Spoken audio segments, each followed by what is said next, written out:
नदी के पुनर्जीवन के विशेष संदर्भ में वर्तमान समय में अत्यंत प्रासंगिक एवं महत्वपूर्ण है। आज जब बढ़ती जनसंख्या, तीव्र शहरीकरण और पर्यावरणीय चुनौतियां हमारे प्राकृतिक संसाधनों पर निरंतर दबाव बना रही हैं, तब जल संरक्षण और नदियों के पुनर्जीवन की आवश्यकता पहले से कहीं अधिक महत्वपूर्ण हो चुकी है। भारत में नदियां सदैव सभ्यता की जीवन रेखा रही है और पवित्र गंगा नदी केवल एक जलधारा नहीं है, बल्कि करोड़ों लोगों की आस्था, संस्कृति और आजीविका का प्रतीक भी है। किंतु आज जल प्रदूषण, अत्यधिक दोहन और पारिस्थितिकी असंतुलन के कारण नदियों की स्वाभाविक धारा और उनकी पवित्रता दोनों ही गंभीर रूप से प्रभावित हुए हैं। Therefore, this seminar seeks to bring together scholars, environmentalists, policymakers, and students to deliberate on the innovative techniques of water conservation, sustainable water management practices, and strategies for revitalization of river channels. The objective is not only to generate academic discussions, but also to inspire collective responsibility and practical action protecting our precious water resources. फिर doctor Amita Malhotra ji और चारों को आमंत्रित करती हूँ।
ज्ञान गीत की धारा है, हरिद्वार के गंगा तट पर ज्ञान गीत की धारा है। श्रवणनाथ मठ के दीपों से विद्या का उजियारा है। श्रवणनाथ मठ के दीपों से विद्या का उजियारा है।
Professor Batra's leadership and commitment to academic excellence and environmental awareness has always been a source of motivation for all of us. Sir, we request you to kindly enlighten us with your points. Thank you, Ruchita Saxena ji, Punita Susariya ji, गुरुर्ब्रह्मा गुरुर्विष्णु गुरुदेवो महेश्वरः गुरु साक्षात् परं ब्रह्म तस्मै श्री गुरुवे नमः।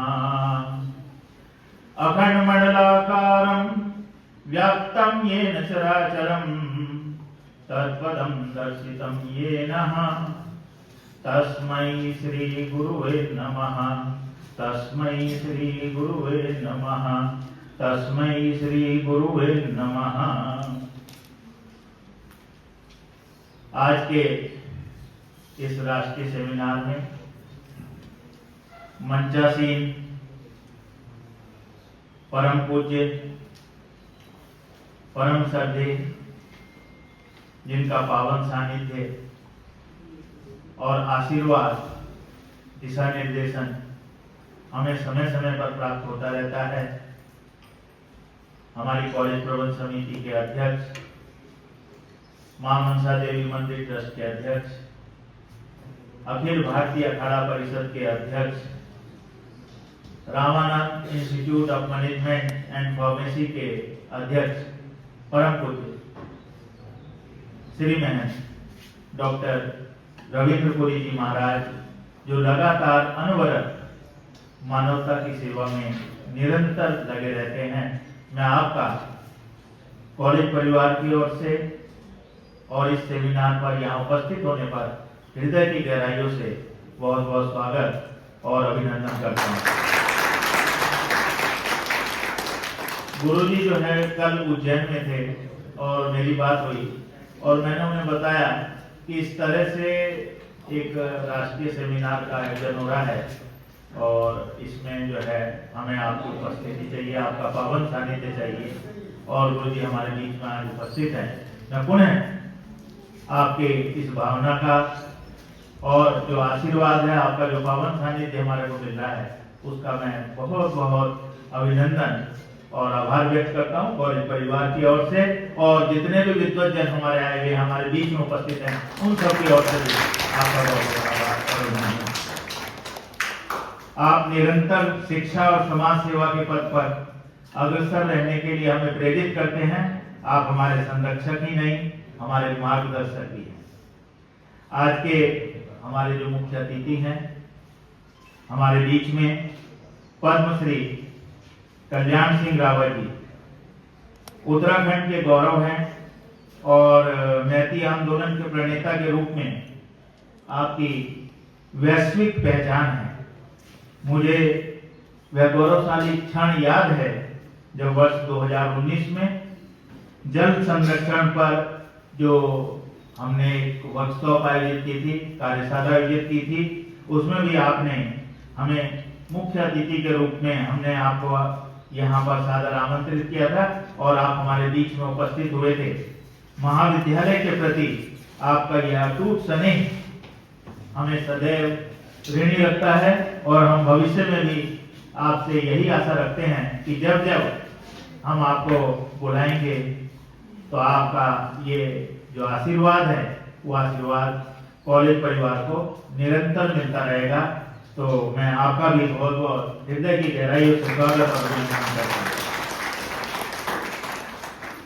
विशिष्ट अतिथि के रूप में हमारे बीच में प्रोफेसर बीडी जोशी जी उपस्थित हैं।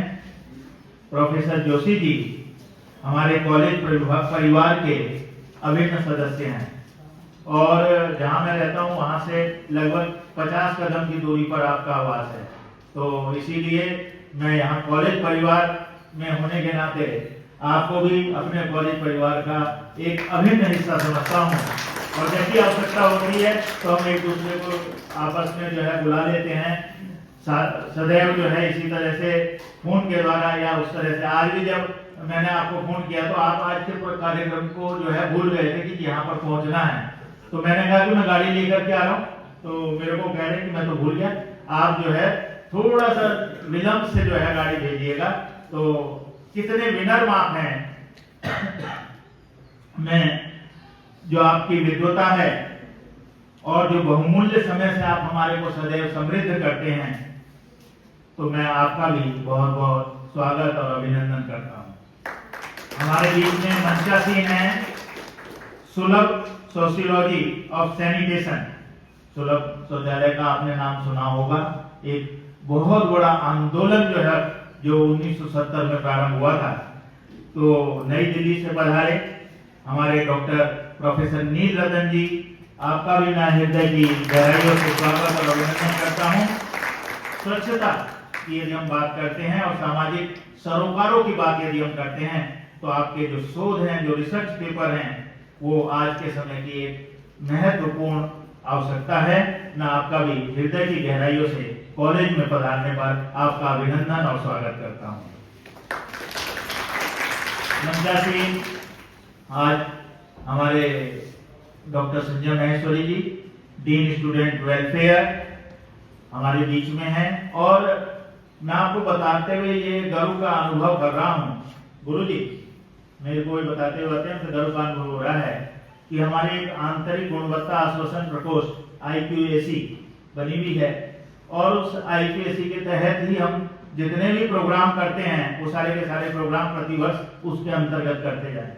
और आज का ये जो सेमिनार है ये पूरी एक सेंचुरी 100वां प्रोग्राम ये है। इसके लिए मैं बहुत बहुत इनका अभिनंदन भी करता हूँ, स्वागत भी करता हूँ। और जिस तरह से ये लगे रहते हैं कॉलेज के कार्यों में मेरे साथ कंधे से कंधा मिला करके, तो आपका भी मैं बहुत बहुत स्वागत और अभिनंदन। हमारे बीच में doctor PK Sharma ji DAV PG college से हमारे बीच में पधारे हैं। मैं आपका भी स्वागत और अभिनंदन करता हूँ। डॉक्टर मधु शर्मा जी चिन्मय डिग्री कॉलेज से हमारे बीच में हैं। मैं आपका भी। डॉक्टर उमाकांत इंडोलिया देव संस्कृति यूनिवर्सिटी से हमारे बीच में हैं। और देखो उसी वेशभूषा परंपरा में एक बार ताली और डॉक्टर इप्सित देव संस्कृति यूनिवर्सिटी से आपका भी बहुत बहुत स्वागत और अभिनंदन। डॉक्टर प्रखर पाल सिंह देव संस्कृति यूनिवर्सिटी से। डॉक्टर विवेक शर्मा गुरुकुल कांगड़ी विश्वविद्यालय हरिद्वार से। डॉक्टर मोहित कुमार राजा महेंद्र प्रताप सिंह यूनिवर्सिटी अलीगढ़ से हमारे बीच में उपस्थित है। आपका भी बहुत बहुत स्वागत। डॉक्टर गौरव गोयल मेरे स्टूडेंट भी रहे हैं और स्वामी विवेकानंद कॉलेज से यहाँ पधारे हैं। आपका भी बहुत बहुत स्वागत। Doctor Divya Negi DAV PG college Dehradun से।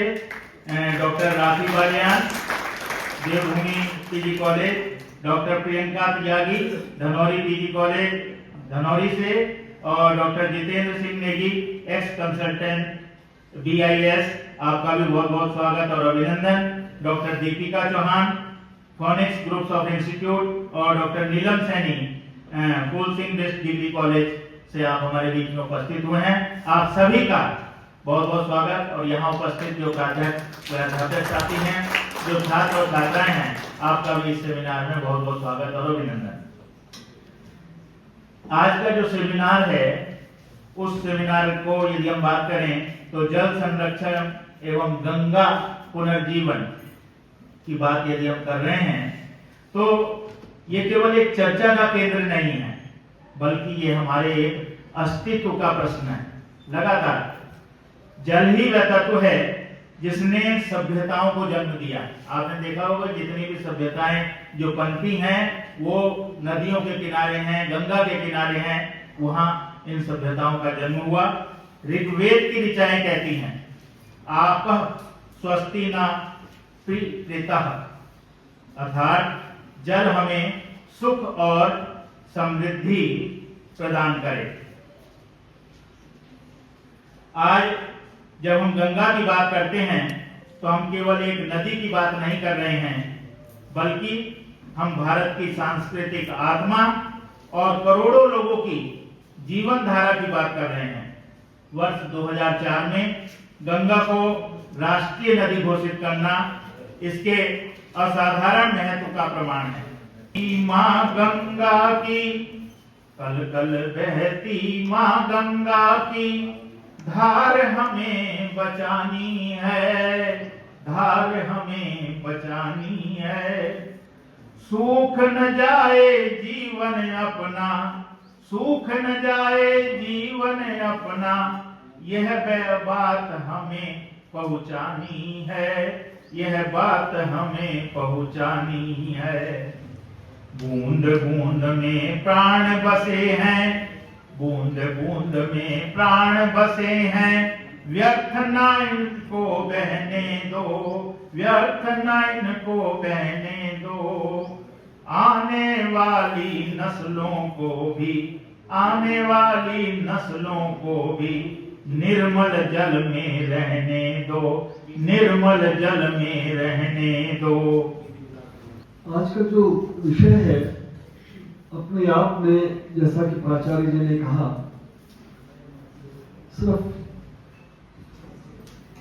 मौखिक रूप से वार्ता करना बहुत हो चुका है।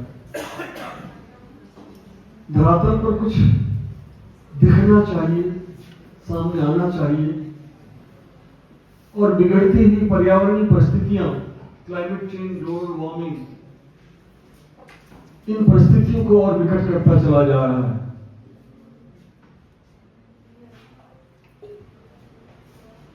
आपने सुना होगा कि अभी जो मिडिल ईस्ट में कॉन्फ्लिक्ट चल रहा है, उसमें बड़ी बड़ी महाशक्तियां इन्वॉल्व हैं और वो एक दूसरे के अगेंस्ट नए नए प्रकार के आर्मामेंट्स का इस्तेमाल कर रही है। उनमें से शुरू के पहले सप्ताह में ही एक बड़ी समस्या पैदा होने जा रही थी। थैंक गॉड कि ईश्वर ने उनको सद्बुद्धि दी। आप लोगों को मालूम होगा कि मिडिल ईस्ट के ज्यादातर कंट्रीज डेजर्टेड एरियाज में हैं। ऑफ कोर्स 2-3 नदियां और जलमंडल वहां पे फारस की खाड़ी इत्यादि हैं, लेकिन ज्यादातर वहां की 90% सिविलाइजेशन को पानी इवन इन दुबई में भी डीसेलिनाइजेशन से प्राप्त होता है। अगर डीसेलिनाइजेशन को बंद कर दिया जाए, सिर्फ 2 दिन के लिए बंद कर दिया जाए, तो आधा से ज्यादा मिडिल ईस्ट जल विहीन हो जाएगा, लोगों को पीने का पानी नहीं मिलेगा। इसके कंट्रास्ट हमारा देश वास्तव में ईश्वर के आशीर्वाद से प्रदत्त देश है कि यहां न केवल जलवायु की विविधता है, नदियों की और झीलों की, पानी के स्रोतों की प्रचुरता है, अपितु पानी हिमालय के रूप में पानी का विशाल भंडार भी हमारे पास है, जहां ग्लेशियर से पानी पिघल पिघल करके आता रहता है और नदियों का उद्गम केंद्र, उद्गम स्रोत बन जाता है।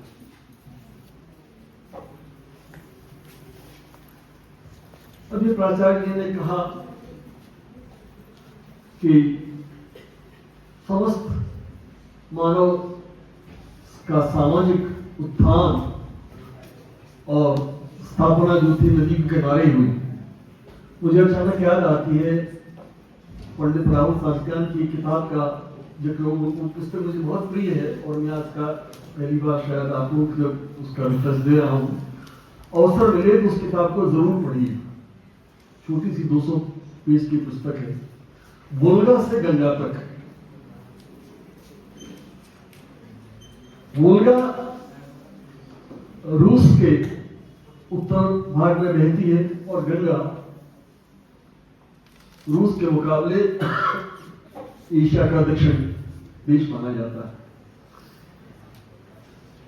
ये कहानी, ये उपन्यास न केवल जल की महत्ता पर प्रकाश डालता है कि राहुल सास्क्यान अद्भुत व्यक्ति थे। अनेक देशों में किसी जमाने में उन्होंने बहुत पैदल यात्राएं की थी और अनेक पुस्तकें लिखी, हिंदुइज्म पर, बुद्धिज्म पर, समाज के ऊपर। तो वोल्गा से गंगा तक का जो विवरण है वो न केवल 2 नदियों के बीच के जो भौगोलिक क्षेत्र एशिया और इत्यादि का, उनके विकास की बात है, बल्कि वो सामाजिक विकास के दृष्टि से भी मेरा ख्याल है कि हर प्रत्येक ग्रेजुएट छात्र को पढ़नी चाहिए हिंदुस्तान की किताब। सामाजिक विकास कैसे हुआ है अगर संक्षेप में कोई जानना चाहता है तो बोलगा से गंगा तक जरूर पढ़े। वो पुस्तक हमें बताती है और वो बड़े आदिकाल से चलती है। लगभग उस पुस्तक की शुरुआत आज से इतिहास की दृष्टि से लगभग आज से 3000 वर्ष 4000 वर्ष पूर्व से शुरू होती है और राहुल सांख्यान जब तक रहे थे भारतीय स्वतंत्रता के आसपास के युग में वो समाप्त होती है। इस बीच में जो विकास हुआ और संस्कृति का विकास हुआ और उसमें जल का महत्व किस तरह से हुआ, वो पुस्तक हमें ये भी बताती है कि एक जमाना था जबकि मानव समुदाय बंदरों की तरह ही वास्तव में रहते थे और कोई पारिवारिक जीवन नहीं था। परिवार कैसे बनना शुरू हुआ, विवाह प्रथा, परिवार के नियम कानून कैसे बनने शुरू हुए, ये उस पुस्तक का परिचय देती है। और साथ साथ जब वहां से हम चलते हैं रूस के वोल्गा की तरफ से लेकर के गंगा के तट तक पहुंचते हैं तो हमारे इतिहास की यात्रा, जल का महत्व, नदियों का महत्व, नदियों की पवित्रता का ध्यान और साथ ही साथ किस प्रकार से आर्य संस्कृति का विकास होता चला गया। जब मैं आर्य संस्कृति के विकास की बात करता हूं तो उसमें यह आ जाता है कि यह सिर्फ विश्व में एक अकेली ऐसी संस्कृति है जो प्रकृति के प्रत्येक एकक से with every unit, every factor, every component of the nature से सीधा संबंध स्थापित करती है।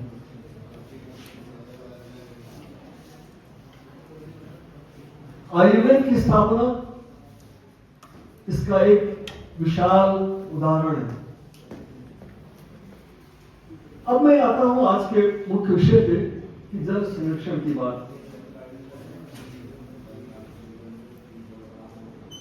1986 में से 89 के बीच में मेरे पास भारत सरकार की गंगा की कई परियोजनाएं रही, 2-3 परियोजनाएं रही, उन पर मैंने काम किया। तो 85-86 में एक डॉक्टर दीवान थे, वो यूनेस्को से रिटायर होकर यहाँ आए तो उन्होंने एक प्रस्ताव मेरे सामने रखा कि हम लोग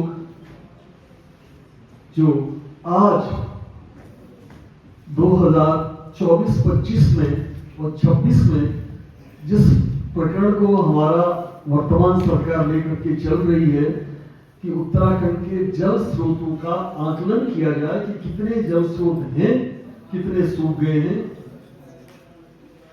और उनका भविष्य क्या है। इस योजना को हम लोगों ने 1986 में शुरू किया और तो उत्तराखंड नहीं बना था और यहां से लेकर टिहरी जिले तक का जो हमने कवर किया तो हमने पूरे सड़क के किनारे के सारे जल स्रोतों में कितने जल स्रोत थे पूरे 3 साल का डेटा किया। तो हमने वो डेटा सरकार के सामने रखा, किसी ने ध्यान नहीं दिया। मुझे आज भी याद है, शायद उस पर मेरा एक शोध पत्र भी प्रकाशित है कि सिर्फ सड़क के किनारे लगभग 100 किलोमीटर हरिद्वार से टिहरी तक का टिहरी बांध बन ही रहा था सर। 143 जल स्रोत थे। आप लोगों ने पढ़ा होगा, पिछले हफ्ते ही डेटा आया है कि वर्तमान में सिर्फ 42-44 जल स्रोत मिले हैं सिर्फ इसमें। लगभग 100 जल स्रोत सूख चुके हैं। अब आप कहेंगे इन जल स्रोतों का गंगा से या वाटर कंजर्वेशन क्या संबंध है? तो मैं आपको स्मरण कराना चाहूंगा कि गंगा का जब उद्गम होता है और जब तक ये उत्तरकाशी नहीं पहुंचती है, गंगा एक बड़ी क्षीण धारा है। हमारे उत्तराखंड की तमाम छोटी छोटी नदियां जो हैं, रिवुलेट्स में कहते हैं, पहाड़ में गाढ़ कहते हैं, उनका कंट्रीब्यूशन ही गंगा को गंगा का रूप देता है। और गंगा का नाम तो इसका आकर के देवप्रयाग में मिलता है, उससे पहले इसको भागीरथी कहा जाता है। और देवप्रयाग में आप देखिए अलकनंदा में पानी का स्तर ज्यादा है, गंगा का स्तर कम है और टिहरी बांध बनने के बाद से गंगा का स्तर और कम हो चुका है।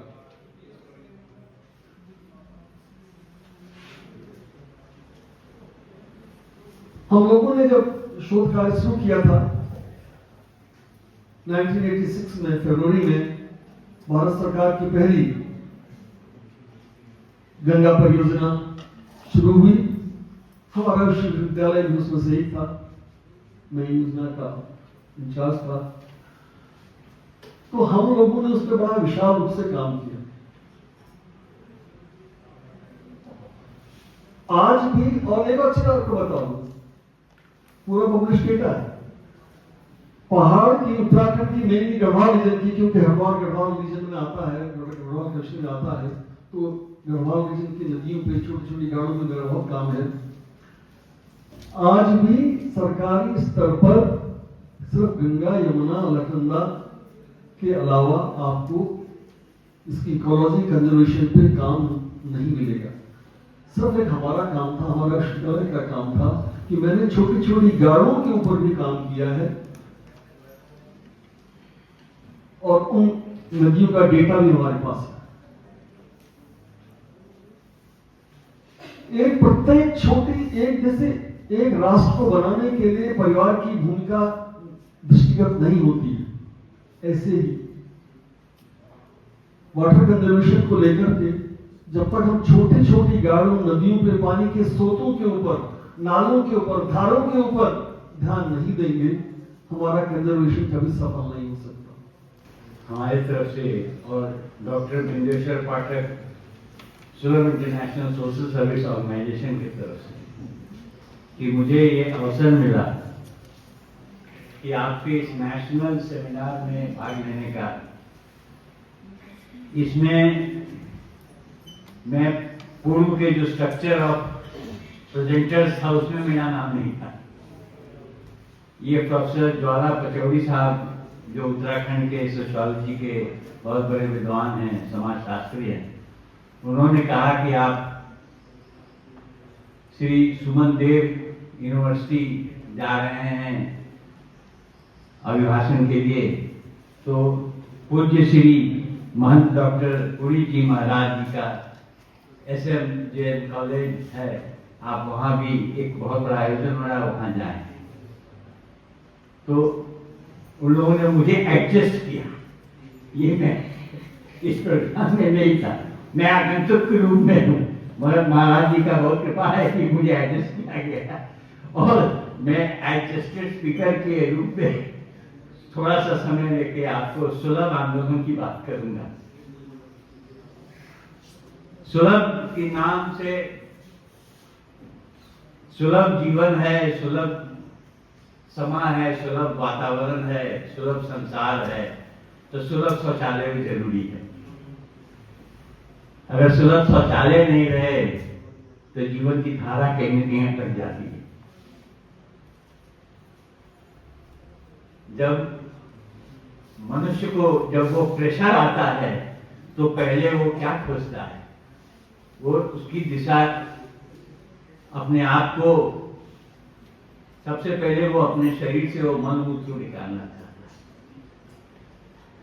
ये बिल्कुल जैसे सभ्यता शुरू हुई, मानव सभ्यता शुरू हुई, तब से ये समस्या भी शुरू हुई है। तो गांधी जी कहते थे कि टट्टी पर मिट्टी। प्राचीन भारत में जो एक परंपरा थी, इसको कहते हैं cultural ethos, cultural value, traditional जो हमारे वैल्यूज थे।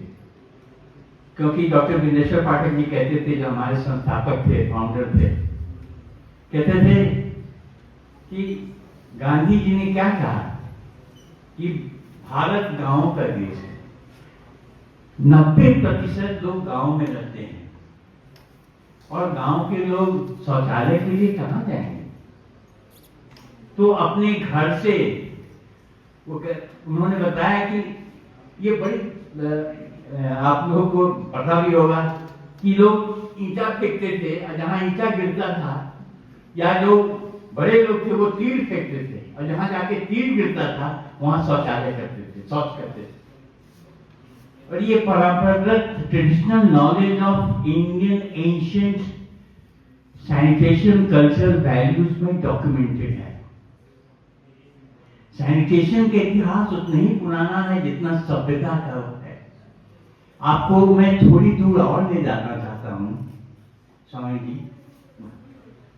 इंडस वैली सिविलाइजेशन और मोहेंजोदारो और हड़प्पन सिविलाइजेशन का आपने सबने सुना होगा, पढ़ा होगा, इतिहास के पन्नों में, एनवायरमेंट के पन्नों में, पॉलिटिकल साइंस, कोई भी सब्जेक्ट में कोई ऐसा विद्यार्थी और शिक्षक नहीं है, बुद्धिजीवी नहीं है जो इंडस वैली सिविलाइजेशन और मोहेंजोदारो और हड़प्पन सिविलाइजेशन, आपको मालूम होना चाहिए कि 100% सारे आर्कियोलॉजिस्टों का रिपोर्ट है, सारे विद्वानों का रिपोर्ट है कि ऐसा अल्ट्रा मॉडर्न, ऐसा आधुनिक ड्रेनेज सिस्टम, शौच करने का सिस्टम और पूरी प्लान एक सिटी का वर्णन, वो कब, आप सोच लीजिए, सभ्यता के द्वार पर खड़ा इंडस वैली सिविलाइजेशन, मोहेंजोदारो और हड़प्पा, जो पाकिस्तान में उतर गए पार्टीशन के बाद। और वहां के रिसर्च स्रोत बताते हैं कि हमारा जो प्राचीन भारत में सैनिटेशन का जबरदस्त कंट्रीब्यूशन था और इसको बड़ी मान्यता दी गई, स्वच्छता को मान्यता दी। सैनिटेशन क्या है? स्वच्छता, प्यूरिटी। इन्वायरमेंट की हम बात कर रहे हैं, इकोलॉजी की बात कर रहे हैं, तो सैनिटेशन उसका एक कॉर्नर स्टोन है, उसी पर खड़ा है पूरी स्ट्रक्चर। तो कहीं ना कहीं जब वो सभ्यता खत्म हो गई और दब गया, तो सैनिटेशन का कल्चर भी दब गया। इसको डेवलप होना चाहिए था। हिमालय के आसपास लाखों लोगों की भीड़ जा रही है, बड़ी यात्रा निकल रही है, सब बद्री केदार तक जा रहे हैं, उनकी गर्मी हिमालय को पड़ रही है, सारे जंगल जल रहे हैं, उन जंगलों का कार्बन हिमालय पे जा रहा है।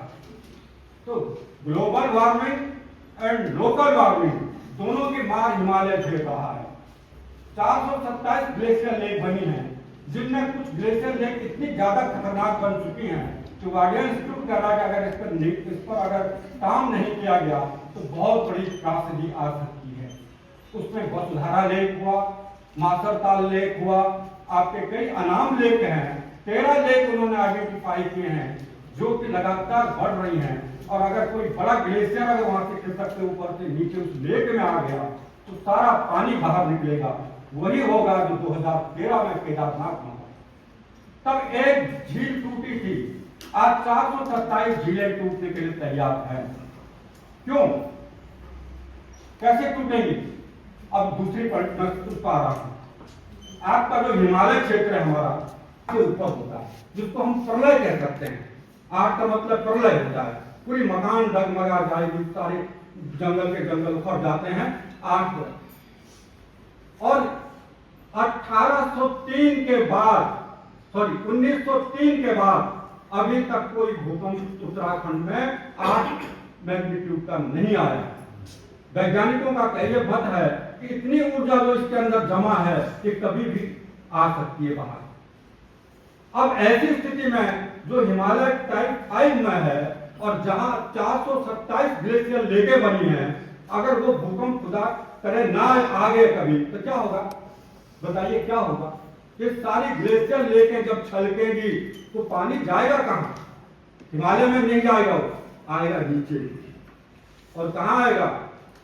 फिर वो नदियां, ये नदियां अपना रास्ता ढूंढेंगी, कहां तक मेरा क्षेत्र है तो सब उठा के ले जाएगा, बड़ी तबाही। आपके अभी धराली में जो अभी एक त्रासदी आई थी, अभी इसरो ने उसका वो दे दिया है कि क्या है, ऊपर से ग्लेशियर लेक जो हिमालय हिम का एक बड़ा टुकड़ा था वो खिसक करके नीचे आ गया था और उसके बाद ये तबाही आई। ऐसे पूरे हिमालय में हो रहा है। तो हिमालय में पानी का संकट, ग्लेशियरों का संकट, ये सब हो चुका है। और दूसरी तरफ देखिए तो जलवायु परिवर्तन हो रहा है, समय पे बारिश नहीं हो रही है तो बारिश फट रही है, बादल फट रहे हैं, जगह जगह बादल फटने की जो तीव्रता है बढ़ती चली जा रही है। आप देखें 1970 से पहले कभी आपने सुना भी है कि बादल फट रहा है, लेकिन आज देखिए हर साल जहां देखो बादल फट रहा है, जहां देखो बादल, हर घाटी में बादल फट रहा है और तबाहियां मच रही हैं। ये सब क्या हो रहा है? ये सब ग्लोबल वार्मिंग, जो इस ग्लोबल वार्मिंग से कैसे मानसून आ रहे हैं, जो यहाँ आकर के लोकल मानसून से मिल करके वो अपना आयतन संभाल नहीं पा रहे हैं और एक ही जगह पर बरस ला रहे हैं और इतनी बड़ी तबाही आ रही है। इस तबाही के बीच में हम आगे बढ़ रहे हैं। पानी हमारे पास नहीं है। हमारे उत्तराखंड में 12 नदी तंत्र निकलती हैं, जिनमें से ज्यादातर ज्यादा जो नदियां बड़ी नदियां हैं, गंगा है, यमुना है, मंदाकिनी है, नंदाकिनी है, गौरी और काली तक हम जाते हैं। इन नदियों का पानी ग्लेशियरों से आता है, ये ग्लेशियर नदियां। इन नदियों का पानी उत्तराखंड के लोगों को ज्यादा लाभ नहीं पहुंचाता है। आप जानते हैं ये गहरी खाइयों में बहती है। हमारे गांव ऊपर हैं, ये पानी उन तक नहीं पहुंचता है। हमारे खेत के ऊपर हैं, सीढ़ीनुमा खेत हैं, बारिश आएगी तभी हम खेती कर सकते हैं। सिंचाई के उतने बड़े साधन हमारे में, केवल हम बांध बनाते हैं, बिजली बनती है, बिजली का भी हमें बहुत कम हिस्सा मिलता है और उस पर हम नहीं लगा। हमारे लिए जीवनदानी नदियां अगर हैं, जो हम पानी पी रहे हैं, पूरे उत्तराखंड के देवभूमि के लोग अगर पानी पी रहे हैं, वो पानी है जो गैर हिमानी नदियों से निकलती है। जो गैर हिमानी है मतलब वो नदियां जो जंगलों से निकलती हैं, वो नदियां हमें जिंदा रखे हुए हैं। पूरे उत्तराखंड में देख लीजिए, उत्तरकाशी में जाइए, कमल नदी बहती है। उस कमल नदी पूरी उस घाटी को सिंचित करती है। आपने लाल रंग का चावल तो सुना ही होगा, उस पैदाइश होती है। आपके यहाँ से लेकर और आपके कुमाऊं क्षेत्र से लगा लीजिए, कोसी है, गगास है, पश्चिमी नयार है, पूर्वी नयार है, आपकी सोन नदी है, इधर आप और इधर आ जाएं तो आपकी कई नदियां ऐसी हैं जो जंगलों से निकलती हैं। उसी नदियों पर हम पल रहे हैं, हमारे जानवर पल रहे हैं, हमारी खेती। लेकिन आज क्या हो गया? आज इस जंगलों का विनाश जो हो रहा है, इनके कारण पानी के स्रोत सूख चुके हैं। माननीय श्री महंत डॉक्टर रविपुरी महाराज जी को हम सादर आमंत्रित करते हैं कि वो हमें अपना आशीर्वाद दें। नगर में उपस्थित हमारे निरंजनी अखाड़े के महामंडलेश्वर स्वामी अनंतानंद गिरी जी महाराज, जो हमारे निरंजनी अखाड़े के महामंडलेश्वर है, स्वामी ललितानंद गिरी जी महाराज और हमारे इज्जत विलासानंद जी महाराज। हमारे बीच में पद्मश्री कल्याण सिंह रावत जी, जिन्होंने मैती आंदोलन के जो जनक है, और जब मैंने पूछना चाहा कि मैती आंदोलन क्या है, तो मैंने गूगल में सर्च किया, उसमें यही आया कि जब भी पहाड़ों में शादियां होती थी, उस समय जो दूल्हा दुल्हन दोनों पक्ष होते थे, उनको ये अवश्य था कि मिनिमम आपको 2 पेड़ लगाने हैं, मिनिमम। चाहे वो दूल्हे का पक्ष हो या दुल्हन का पक्ष हो, एक एक पेड़ आप दोनों को लगाना है, 2 पेड़ आप सब लगाएंगे। कितना बहुत ही बढ़िया आपका जो आपने ये अभियान था चलाया। इसके लिए लोगों का कहना है कि उत्तराखंड में काफी ऐसे पेड़ लग गए। जब शादी होती थी, शादी ब्याह के कारण हजारों पेड़ हमारे उत्तराखंड में लग गए। आपको बहुत बहुत आशीर्वाद, साधुवाद। Professor doctor V D. Joshi ji, doctor Neelratan ji, professor doctor P K. Sharma ji और हमारे यहाँ के प्राचार्य सुनील कुमार बत्रा जी। देखिए, ये बात सही है कि जल ही जीवन है। अभी हम सब सुन रहे थे, मैं आपका समय ज्यादा नहीं लूंगा, सबको नींद भी आ रही है। 3 घंटे से यहाँ बैठे मैं देख रहा था, हमारी मैडम सो रही थी और कहीं हम लोग परेशान भी हो जाते ज्यादा सुनने से। मैं थोड़ा समय लूंगा। जल जीवन है, ये सत्य है। और जैसे अभी आपने कहा था कि जंगलों में जल नहीं है, स्रोत बंद हो गए हैं। आपने ये भी कहा था हनुमान जी जब जंगल में गए थे, उत्तराखंड में ही आए थे, यहाँ से जड़ी बूटी लेके गए थे। वो तो बहुत प्राचीन बात हो गई। परंतु मैं आपको याद दिलाना चाहूंगा, हमारे यहाँ गुच्छी होती है, गुच्छियां आप समझते होंगे, पहाड़ों में गुच्छियां होती है। और मैं समझता हूँ गुच्छी सबसे ज्यादा बाबा लोग ही खाते हैं, जो हमारे बैठे हुए महाराज सब गुच्छियां खाते हैं। ये गुच्छी कहाँ बनती है? ये कश्मीर में बनती है, ये हिमाचल में बनती है, और ये उत्तराखंड में बनती है। और ये गुच्छी कितने रुपए किलो होती है? 30 से 35 हजार रुपए के बीच में 1 किलो गुच्छी आती है। तो ये गुच्छियां भी कहाँ बनती है? जब ग्लेशियर जहाँ पे होता है, जहाँ हमारे जैसे भी आपने कहा था कायल के पेड़ है, पूरा पानी पी जाते हैं, वैसे देवदार के पेड़ होते हैं। हमारे पहाड़ों में देवदार होता है, उसके पेड़ होते थे। और मैं समझता हूँ देवदार की लकड़ी मिलती नहीं है। हमें याद है यहाँ राम पंजवानी जी थे, उस समय जब मकान बनता था देवदार की लकड़ी से मकान बनाए जाते थे, परंतु अभी कहीं लकड़ी नहीं है, न देवदार है, न कहीं कोई ऐसा मकान है, जो देवदार बहुत महंगा हो गया है। और हमने देखा है जब ग्लेशियर जैसे हम जंगल में जाते थे, जब गुच्छी ढूंढते थे तो कैसे ढूंढते थे? जब आप बोल रहे थे मुझे याद आ रहा था, गुच्छी की बहन यहाँ गुच्छी कहाँ, कैसे ढूंढते थे? गुच्छी की बहन यहाँ गुच्छी कहाँ। एक उसका फार्मूला होता है, ताकि उससे जब आसमान गरजता है, जहाँ बर्फ होती है, जहाँ देवदार के पेड़ होते हैं, वहां पे गुच्छी पैदा होती है। ये बात सत्य है हमारे उत्तराखंड में। मैं समझता हूँ यहाँ जितनी भी औषधियां हैं सबका भंडार उत्तराखंड है। और अभी हम कल जब ऋषिकेश में थे तो मुझे वहां याद आया कि उत्तराखंड तो औषधियों का भंडार तो है ही, परंतु ये मृत्यु का भी द्वार है। मुझे कहने में कोई संकोच नहीं है। ये एक अगर आपको स्वर्ग में जाना है, कहां से जाना है? उत्तराखंड से ही जाना है। नरक में जाना है, कहां से जाना? उत्तराखंड से ही जाना है। हम जिएंगे उत्तराखंड में आएंगे, यज्ञोपवीत संस्कार हमारा गंगा जी में होता है। और जब मर जाएंगे हमारी स्त्रियां हरिद्वार में गंगा जी में आ जाती है। पांडवों को आपने सुना होगा, वो उत्तराखंड से ही कहाँ गए थे? स्वर्ग में चले गए थे। तो उत्तराखंड हमारी देवभूमि है और हम सब देवभूमि के वासी है। सबसे बड़ी बात है, आपने जो स्रोत की बात की थी, जलों के स्रोत जो है, जल जहां जहां भी है वहां उनके स्रोत होते हैं, परंतु कुछ कारण ऐसा भी है वो स्रोत बंद हो चुके थे।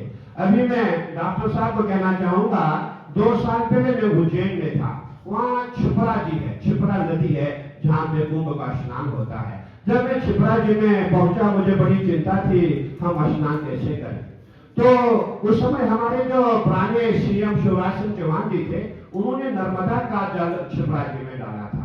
परंतु हमारे संतों ने, जो हमारे प्राचीन, जो हमारे पुराणों में वर्णन है कि नर्मदा के जल से स्नान नहीं होता है, छिपरा के जल से स्नान होता है। 2 साल पहले की बात है, मैंने एक टीम गठन की जिसमें बड़े बड़े साइंटिस्ट थे, जिसमें कई कॉलेजों के हमारे प्रोफेसर थे।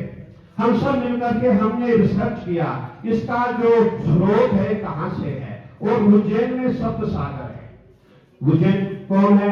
बाबा महाकाल की नगरी है, राजा विक्रमादित्य की नगरी है। सभी देवी देवताओं को राजा विक्रमादित्य कहाँ लेके आए थे? उज्जैन में लेके आए थे। और जितने भी सागर है, 7 सागरों को राजा विक्रमादित्य उज्जैन में लेके आए थे। उज्जैन का इतिहास आपने अभी कुमार संभव की बात की थी, कालिदास की बात की थी। कालिदास एक अनपढ़ से, एक इलिटरेट, जो मतलब कुछ नहीं जानते थे, वो एकदम वेल क्वालिफाइड, मतलब हम क्या कहें, एकदम लॉर्ड, एकदम साइंटिस्ट हो गए। कहां से हो गए? वो गढ़काल का जो है वहां एक काली जी का मंदिर है, काली जी के मंदिर के आशीर्वाद से वो कवि बन गए, महाकवि बन गए, जिसने कुमार संभव लिखा और अन्य काफी ग्रंथ लिखे। कहने का तात्पर्य, जब हमारे स्रोत बंद हो जाते हैं उस समय हमें जल की दिक्कत आती है। उसके पश्चात हमने क्या कि हम पूरे उज्जैन में घूमे। जब उज्जैन में पहुंचे हमने पाया कि जो हमारी छिपरा जी है, छिपरा जी के स्रोत जो है साधु समुद्र से है, लेकिन उसके स्रोत बंद हो चुके थे, वहां जल ही नहीं था। और अभी हम क्या आपको बता रहे थे, आजकल ट्रीटमेंट भी होता है, जल का ट्रीटमेंट, जो हमारे शुगर लाइन है इसका ट्रीटमेंट होता है। ट्रीटमेंट के पश्चात इस जल को आप नदी में प्रवाहित करेंगे तो ऐसा माना गया है कि जल से स्नान भी होता है। इतना मतलब शुद्ध स्वच्छ जल माना गया है उसको, लेकिन हमने स्नान नहीं किया, लेकिन कहते हैं। जैसे अभी आपने कहा था,